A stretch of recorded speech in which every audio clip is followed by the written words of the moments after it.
One of the huge costs in a steel mill was labor. Carnegie knew that to stay profitable, he had to keep costs low. And the only way to keep costs low was to reduce wages and increase working hours. To keep profits growing, Carnegie needs to continue cutting costs, including wages. But he's also determined to repair his image. Something he can't do in the midst of a labor dispute. So he turns to his chairman to do the dirty work. Henry Frick has never been concerned with what people think of his methods. He's about one thing: winning. Carnegie didn't enjoy being a bad guy, being a villain. Frick didn't seem to mind.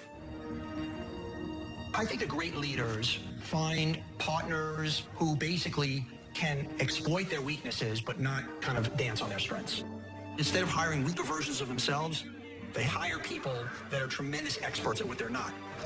Shows me the legend. And that was another I was expecting. And the only question that remains is how much we'll make next year. With Frick firmly installed as chairman of Carnegie Steel, the boss heads to Scotland to give him room to operate.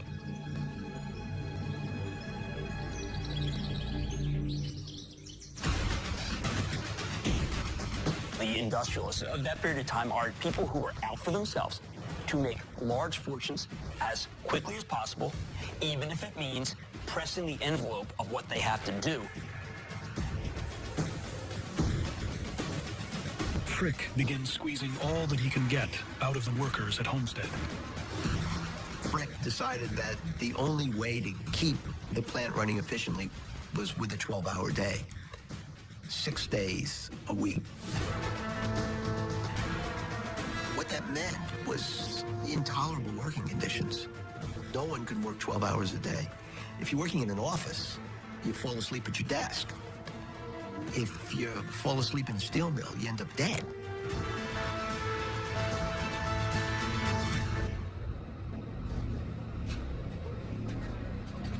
You know, back when Carnegie was building his empire, obviously there were no labor laws. It was a free-for-all. And looking back, it seems horrific in a lot of different ways that workers were taken advantage of. But that was the game that was played back then. The conditions are dangerous. How many furnaces? And a small group of men bands together to raise their concerns. Many of the workers at the steel mill felt that change in working conditions was a necessity. They were exhausted, and they wanted wages that were livable. Unions are relatively new in America, and Frick isn't about to let them take root on his watch.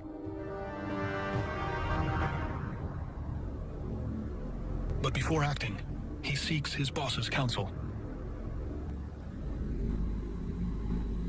Dear Andrew, it may become necessary to fight it out this summer. Once got into, it will be fought to the finish. Andrew Carnegie is well aware of Frick's aggressiveness.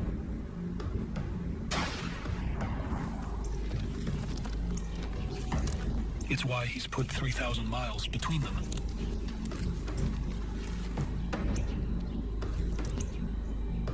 But Carnegie would rather leave some things unsaid. Mr. Frick, no doubt you will get Homestead right. You can get anything right with your mild persistence. There's a fine line. How do we protect the worker and at the same time continue to grease the wheels for capitalism? Sometimes those two are at cross purposes.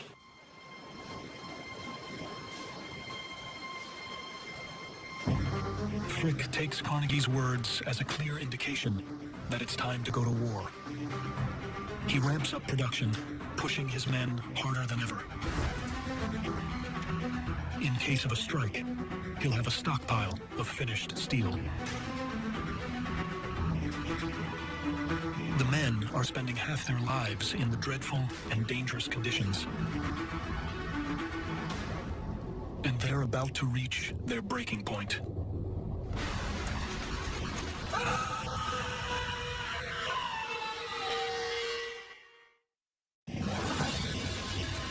America is growing at a staggering rate.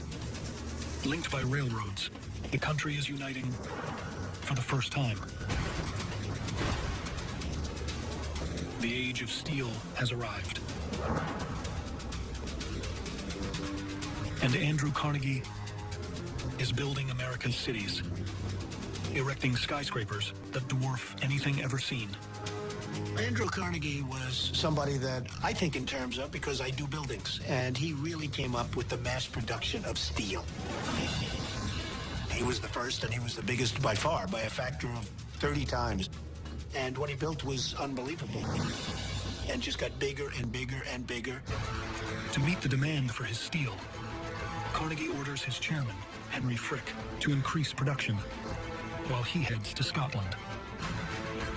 Under Frick's watch, workers spend 12 hours a day, 6 days a week, stoking the fires of Carnegie's plant outside Pittsburgh. And the conditions are pushing workers to their breaking point.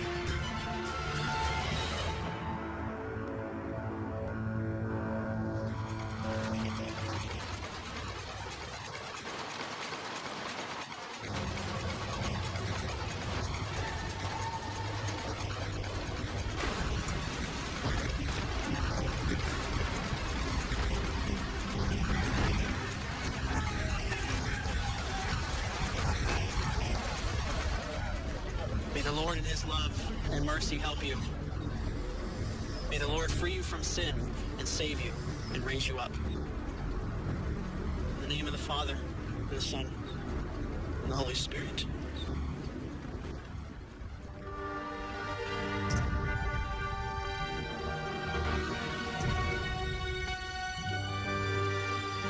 Accidents on the plant floor keep multiplying until one proves fatal.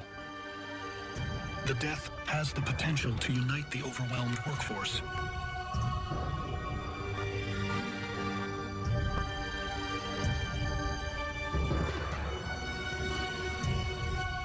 Frick knows what's coming.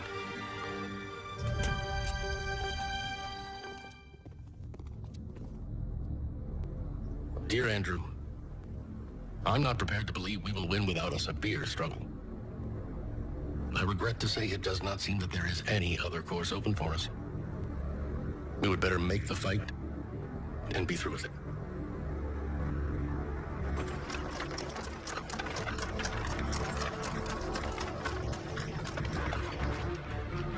Henry, one thing we are all sure of. No contest will be entered into that will fail. We all approve of anything you do. We are with you to the end.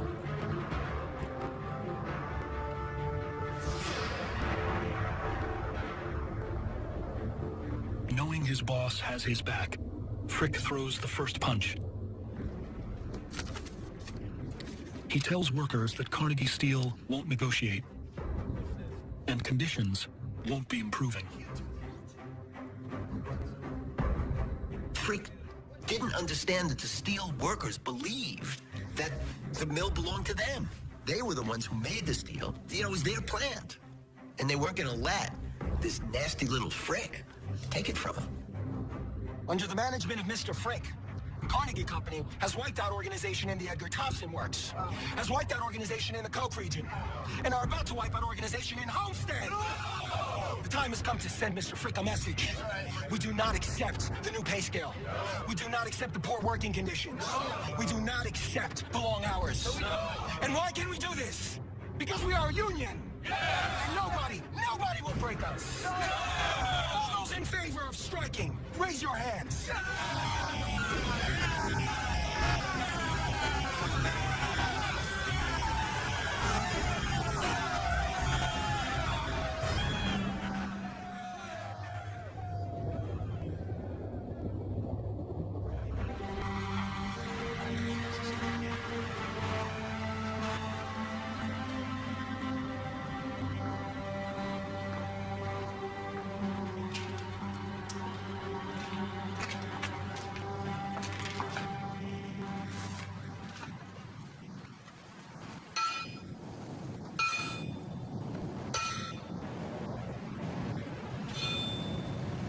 Mr. Frick?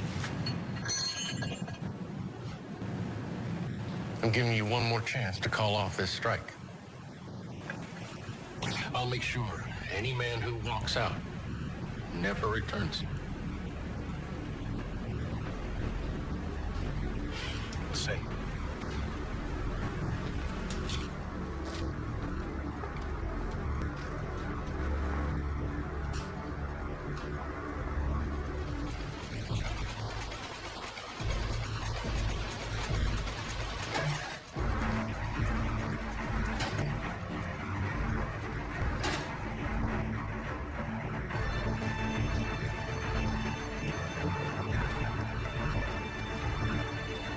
2,000 steelworkers barricade the front of the plant to prevent Frick from bringing in replacements.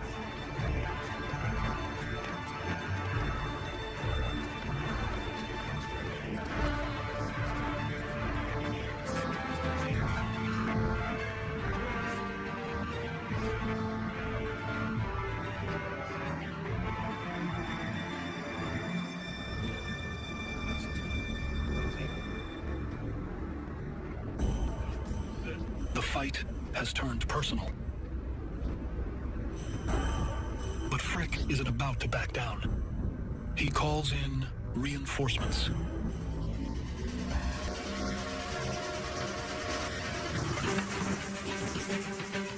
For years, the Pinkerton detectives have been a private police force, best known for tracking down train robbers.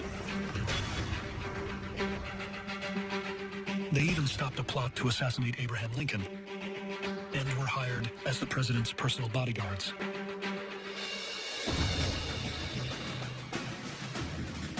But now they've become an army for hire.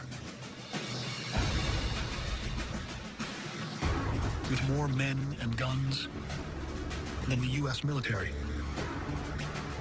If you have the money, they'll fight for you. And Frick has the money. We'll enter by the river. Take them by force, if necessary. Remember your training. Follow orders. If they start shooting, we'll hit them back hard. There is no place for cowardice. Pinkertons were mercenaries. They were from out of town. They had no ties to Pittsburgh, no ties to these workers. They were paid a wage to wield their clubs. The moment Frick made the decision to bring in Pinkertons, the die was cast, and the only way this strike was going to end was in tragedy.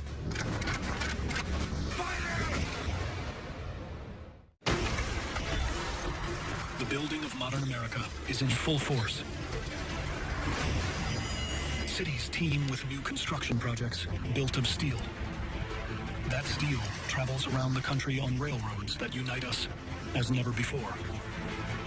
The growth is driven by a rivalry between the country's wealthiest men, Andrew Carnegie and John D. Rockefeller. The great men of those times created incredible capabilities that were truly important for the establishment of a great, strong country. But while the Ohio oil man is quietly amassing his fortune, the Pennsylvania Steel King is dealing with a rebellion.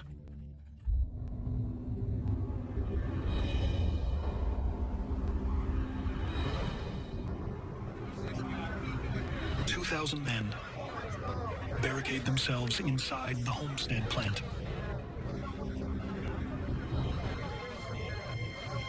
Causing steel production to grind to a halt. Carnegie Steel's chairman, Henry Frick, is in no mood to negotiate. Under pressure to quell the revolt, Frick brings in the Pinkertons, a mercenary army capable of outgunning the U.S. military.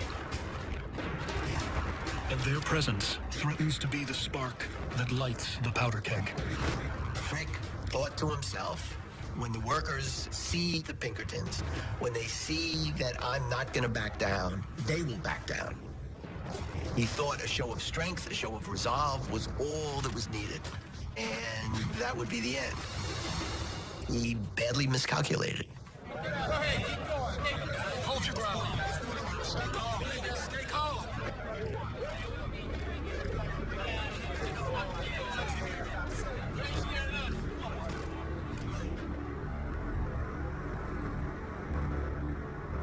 We're here to take possession of this property. I suggest you turn around and go home. You're not getting in. If you do not stand aside, we will mow every one of you down. Of innocent men will be on your hands. Tear down this barricade!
When the fighting stops, 9 Carnegie steel workers lie dead, while countless others sustain severe injuries. But they manage to hold their ground until Pennsylvania's governor sends in the state militia to finally restore order.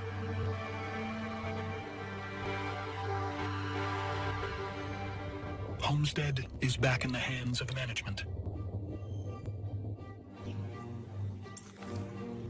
But Andrew Carnegie's problems are far from over. The public is outraged over the violence, blaming Chairman Henry Frick directly. Many are demanding justice for the dead.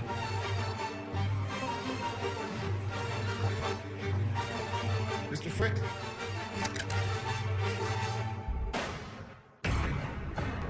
The vast and rapid growth of America is in full swing. Railroads now connect all 44 states. Oil is the most precious resource in the country. And steel is building our cities. But growth at this pace doesn't come without a cost. Andrew Carnegie is making more steel than anyone else in the world. To meet this level of production, his workers are on their feet 12 hours a day, 6 days a week. The conditions spur them to barricade the plant, leading Carnegie's chairman, Henry Frick, to call in mercenaries.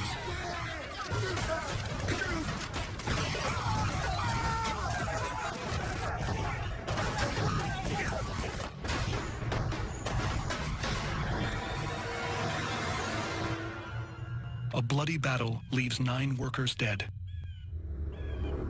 Frick regains control of Homestead.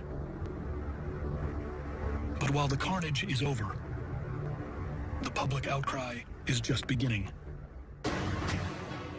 It was a massacre, not just in terms of the number of injured and dead, but a massacre that any civilians should be killed, standing and defending their plant. Overnight, Homestead becomes a searing symbol of life and death in industrial America.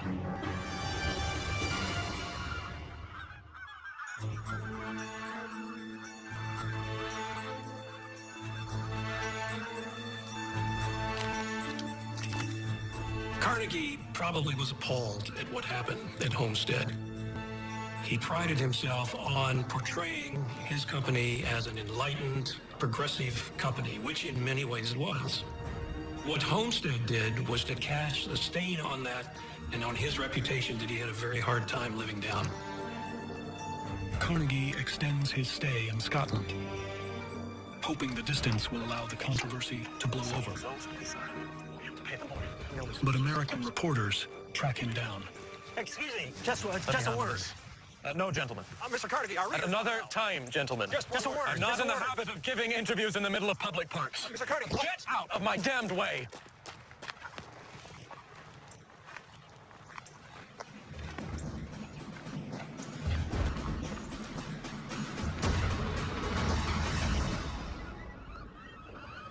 While Carnegie's hounded by press abroad, at home, the public's outrage is escalating. A new group is emerging, calling themselves the anarchists. Known for their violent tactics, they are beginning to strike out whenever and wherever they see injustice. Now they've turned their attention to the massacre at Homestead, demanding payback. Their target is the chairman of Carnegie Steel.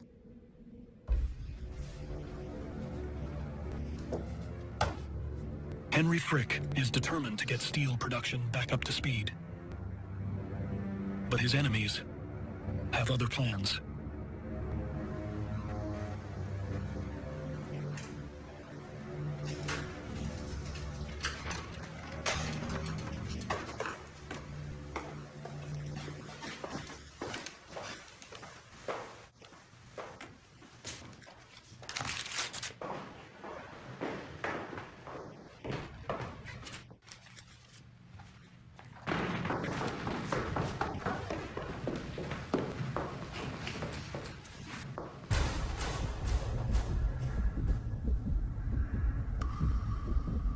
Mr. Frick.